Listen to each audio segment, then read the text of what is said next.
Environmental issues were a topic of discussion at the National Association of Farm Broadcasting's annual convention.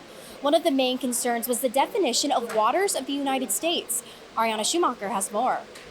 There's a lot of confusion still surrounding the definition of waters of the United States. There has been ping-ponging back and forth of definitions based on the administration, which has led to a lack of certainty and a lack of clarity for our members. Waters of the U.S., that's probably the most problematic when you think about farmers and their concerns, and getting a better definition of waters of the U.S.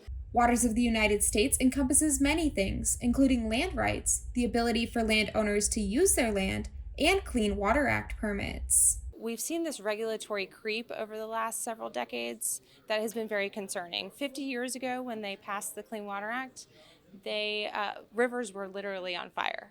Now, fast forward 50 years, we're talking about regulating low spots in a farm field. Like, we've come very far. Briggs said she had hoped the 2023 Supreme Court ruling of Sackett versus Environmental Protection Agency would create clarity and certainty around the regulatory definitions of waters of the United States. Unfortunately, the Biden administration has not done that. There are hopes that these terms may become clearer under the new Trump administration.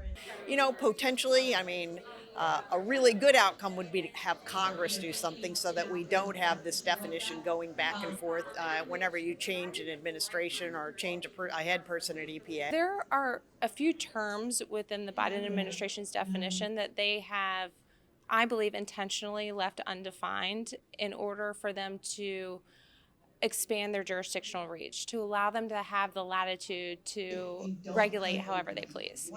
And I think if we can find some definitions that are very clear and precise for our members, that will clear up a lot of the uncertainty and the lack of clarity in the regulatory space. In Kansas City, Missouri, this is Ariana Schumacher for AgWeek. Briggs encourages the new administration to create a rulemaking that respects the law, congressional intent, and the Sackett decision. Thanks for watching AgweekTV on YouTube. Make sure to like and subscribe. We put out new videos every Saturday.